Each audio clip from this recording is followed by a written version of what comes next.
Welcome to this week's edition of Good Books Radio. Audiobooks.com is the chief underwriter for Good Books Radio, which is produced by UTRGV Media Services for Rio Grande Valley Public Radio. And now, here's your host, Dr. John Cook.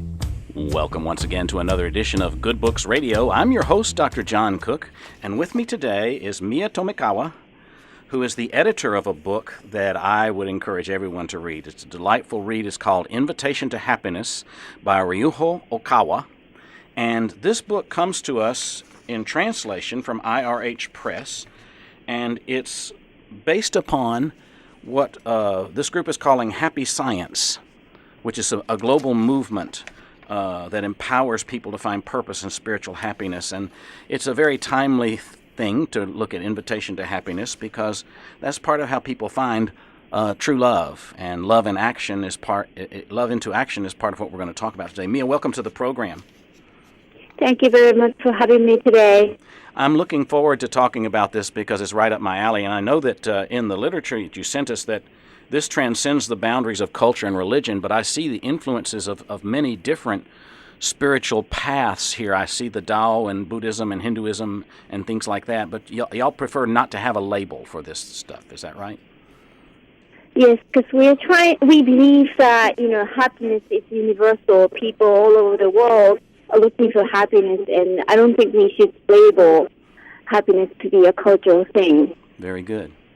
Okay, so one of the things early on in the book is that we face difficult situations in this life, and life in this world is every soul's opportunity for development, and we're responsible to learn from our experiences. Mm-hmm. How does that play out? I mean, many of us have experiences that we wish we didn't have to learn from. Exactly.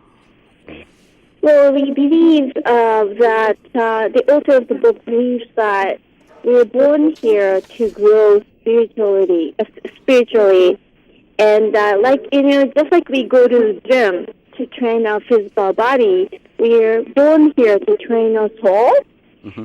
And if we want to become stronger physically, we have to train our body, and as a result, we sometimes experience muscle aches. And it's the same thing. If you want to train our soul here, we sometimes have to go through pain. But that's just a sign of our spiritual growth. Uh-huh. The term that you use for your inner guidance is the inner angel, our soul and our guide. And in the book it mentions that there are rare moments in life when just the right answer or the right idea comes to us, and that in fact that intuition where we say to ourselves, that's it. There's this spiritual existence, this angel or this guardian that's not completely separate from us, and that our soul is much more than the energy that resides in the physical body. It's an infinite source of power, and it's connected to a vast energy and a great wisdom. And we continually are embraced and nurtured and sustained by this force of love. Is that energy something that we can tap into? Yes, we actually have this inner self that we can connect to. The author of Invitation to Happiness, Ryuho Okawa, teaches us that we are all spiritual beings, and our souls come from the spirit world to reside in the physical body in this world. Mm-hmm. And only part of our souls come down to this earth. So the rest of our souls actually exist in the other world. So when we try to tap into our spiritual existence, we're kind of connecting ourselves to the rest of the souls mm-hmm. that exist in the other world. Okay. And the analogy was made to flowers, and flowers are made up of many petals, and your soul has individual energies, and some of those are connected to the higher world and have a higher awareness, but are not totally disconnected from us as we exist in this plane. I like the fact that this is a workbook, and so there are various times when we're asked to do some thinking and actually write down things. Like in the first chapter, there's some point where you write down memorable moments of inspiration and turning points in your life, and then there's ways to strengthen the link to the higher source, like high aspirations and dedication to perseverance and selflessness and humility and giving thanks, all of which I think are good spiritual practices. But what is the net result when someone is doing that according to happy science? Yes, I think we are much more capable and we have much more potential than we realize we do. And oftentimes when we focus on our inability or mistakes or failures that we experience in this world, we kind of tend to see ourselves as small existence, But when we realize this infinite possibilities that we have, that we're born with, the gift and potential that we have, we can really develop ourselves more spiritually and become aware of the actual possibility and potential that we have. So it's really about finding out who we really are and why we are here and what we are here to do. Mm-hmm. The practice of calming the mind would be aligned with what you just said about, sometimes we have disturbing experiences, but if we work on a steady calm, an unreactive mind, if we work on getting still and serene, there's a detachment there, and there's even recommendations in the book to create a sanctuary, a place with quiet calm where there are no outside disturbances. That very much allows us to continue to get that inner guidance, does it not? Yes, it does, because the point is, or the key is to see ourselves objectively. We sometimes become very emotional because we don't really see things from a third person's point of view. So by calming our mind, we can see our situation more clearly and more objectively. Mm-hmm. And I often use this analogy of trying to talk in a very noisy place on your cell phone. You can't really hear what the other person is trying to tell you. So by calming your mind, you're effectively creating this quietness around you, mm-hmm. and it really lets you hear your inner voice or the right inspiration from heaven. Mm-hmm. And another point, another way of looking at this, of the quiet calm, is that we sort of tune into the world's vibration, to the infinite. There's an analogy of muddy water settling to the bottom when we clear things in our mind, so that we're more receptive. And there's also a recommendation to refrain from alcohol and other spirits because it may stimulate some negative thinking. Mm-hmm. The palms up to be liberated from distracting thoughts. The palms down to focus on vision. The palms in the state of prayer to communicate with heaven. All of those postures are of help too, are they not? Yes, our hands often act like an antenna that receives messages of vibrations from heaven. Mm-hmm. So this posture will let you receive inspirations and guidance more easily. Mm-hmm. There's even a description of bliss that one experiences when your calm and clean mind is receiving inspiration. When we're aligned with our inner angels, it becomes intuitive to make the right decisions and discern which direction to take, whether it's about career or love or relationships. Mm-hmm. Okay. So the more you contact this part of yourself, the more you're able to actually initiate a state of happiness, right? Yes. Whether conscious or not, we are often very influenced by various thoughts and emotions of ourselves and people around us. And by really trying to make our mind in tune with our inner voice, we can kind of see what really serves us and what doesn't serve us in a truest sense. Mm-hmm. And having a calmer mind and setting aside a time or quietness every day help us do that. Mm-hmm. So if this is the true you, if we all have this divine nature, we spend an awful lot of time in our conscious mind, and this is really the subconscious or the unconscious part of us, isn't it? Mm-hmm. Okay. So contemplation, introspection are tools for finding our heavenly attributes. Exactly. All of us have a divine nature, and it's like a diamond-like nature within us. And we all have unique gifts that we're born with.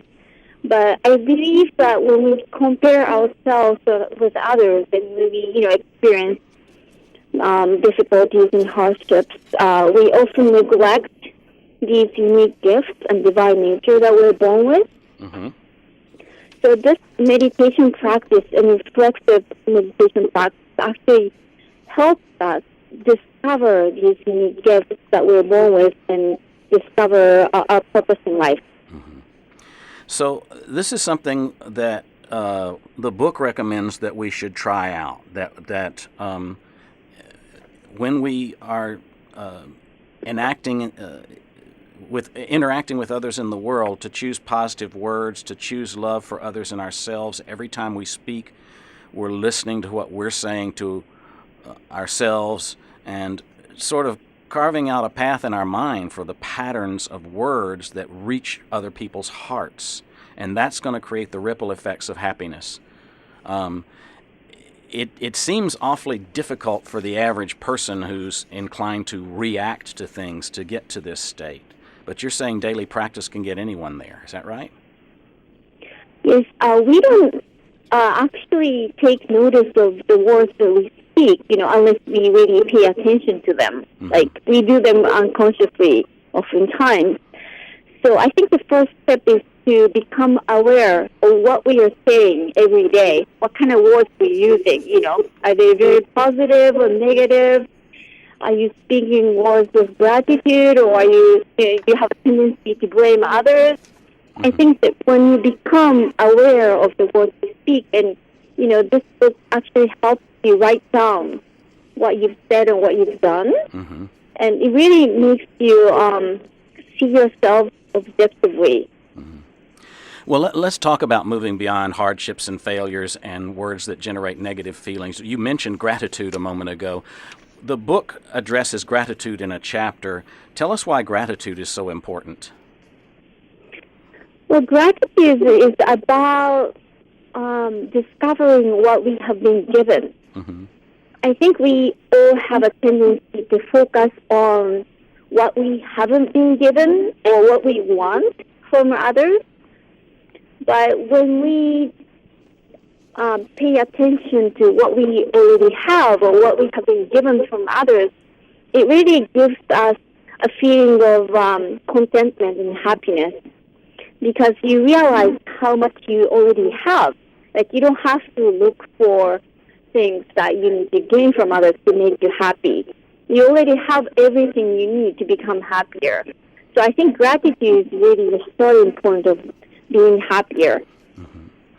And another chapter is devoted to forgiveness, and I believe that is one of the most important elements of our spiritual path, and not only that, but our general well-being.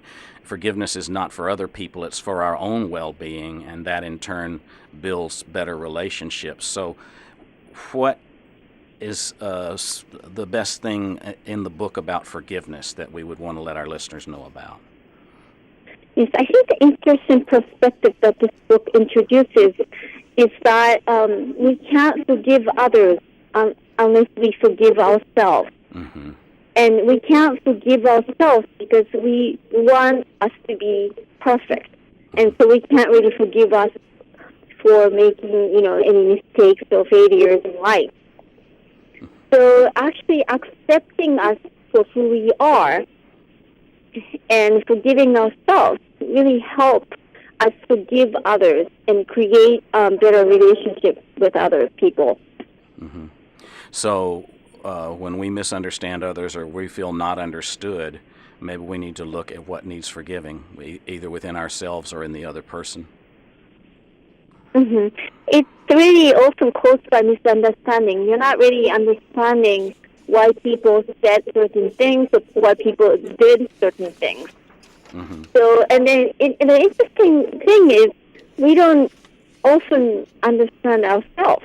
We don't understand why we say things that we do or do things that we do, you know? So I think by really reflecting on ourselves and reviewing our actions and words, it's interesting, but we can really start understanding other people better. Yeah, that certainly makes sense. The next chapter is called A Joyful Life, and all of us want that, but many of us are not there. Why is that exactly? I think living a joyful life is about letting go of negative emotions and feelings from us. And we unconsciously accumulate a lot of negative things in our life. And we never really think about letting go. And I have to go back to the point about being aware of the feelings and emotions inside. But we have to consciously let go of any negative feelings first. And then think about what kind of positive things that you can think in your mind. So part of how we create that state is the practices that are talked about in the book about having a sanctuary, a quiet place, and breathing deeply and focusing on those vibrations. And this is part of what helps us find purpose and share that happiness and purpose with our families, our society, our world. And in a larger sense, aren't we building a synergy for the whole world to find happiness? Yes, so I think it starts with finding happiness within. But when you discover this joy inside through meditation practices and by calming your mind, you just can't help but spread that happiness. You want to share the joy and happiness you find within.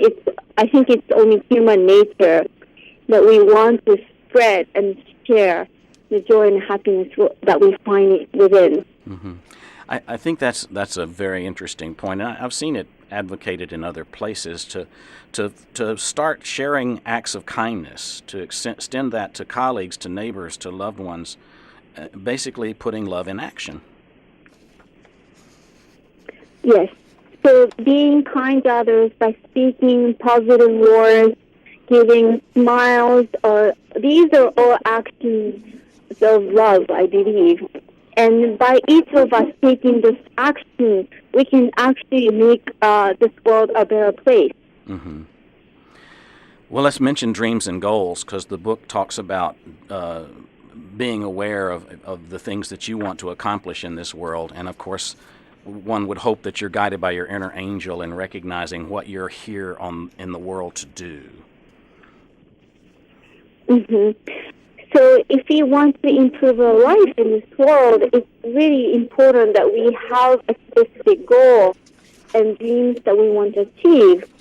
And calming your mind and doing a meditation really helps you find that purpose or the goal that you want to achieve in this life. And the interesting perspective that this book introduces is that we all set a specific goal and purpose that we want to achieve before we are born in this world.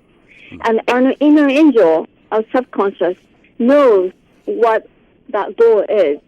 So by meditating and by trying to communicate with your inner angel, you can actually find out what you promised to do once you're born here. We don't have memories of the other world, so we forget them, but by meditating, we can start remembering what our purpose is. And it really, I think that's the key to improving our life, because fulfilling our mission in life really gives us the greatest joy. So our soul knows our purpose before we get here, but sometimes we get sidetracked on that, and we often get envious of what other people have. And being happy with what we have is part of the start, to be content, to love our lives. And also another key point is to really compare ourselves with ourselves, not with other people. Very good. So if you measure your development and success from the time you were born, you can kind of measure the development that you've accomplished so far. I think we feel anguished and painful when we compare ourselves to others. So I think it's important that we try to measure success based on how much progress we made so far. So let's talk about giving love. We can choose to give gratefully to everyone and repay the love we've been given. And when we approach every day as a kind of experiment in how much love we can give rather than how much love we can take, the focus is where it needs to be for a better world, I think. I agree. It's actually about giving love that gives us happiness. I think when we focus on taking love from others, whether it's emotionally or if it's material thing, you're always looking for what you don't have. But when you start giving love, your focus shifts to what you can give to other people. So you no longer want anything from other people. And this feeling is really, I think, a source of joy. There's a statement in some of the material I read that love vanishes when we expect something in return, and that true love is selfless. And this is what really sets us free, isn't it? Yes. So since we expect something back from other people, you're actually wanting something from that person. And when you start expecting things from other people and when you don't get it, you feel very unsatisfied. So I think giving love selflessly is actually the step or the key to becoming happier. And so part of this change in the way we deal with our lives, part of being guided by our inner angel, is to recognize the importance of love and compassion, and to ask ourselves, are there people in our life that we try to control? Have we been able to give love unconditionally? How can we extend more kindness and compassion in the world? And if that's where our focus is, and we spend time in the spiritual practice, it seems to me that we can get to the love into action that this is really about. Yeah, and one thing I want to mention is that it takes practice to shift our perspective. Like, I've been trying to do this myself, and it's like, I think it's the same as like trying to learn to swim or trying to ride a bicycle. You have to kind of keep practicing it to know how it works. Like, you probably understand this concept in your brain. You know that loving selflessly is really good, but it takes practice to be able to actually do it. So I think we have to keep practicing it, and I hope that this book, Invitation to Happiness, really helps you practice this. And that's why we have included worksheets and exercises in this book. Yeah, I think that's a very important point. A lot of people talk about how they know meditation would be good for them, and they don't practice it very often. And this book sort of helps you, provides a guide for you to be thinking on these things and to practice. But practice is important, because our natural state in the world, if we're not paying attention to our inner guidance, our natural state is one of stress and worry and upset and jealousy and all kinds of things that would keep us from getting to this state. Yeah, so if you practice like meditation exercise from this book, and if you don't get it the first time, please don't give up.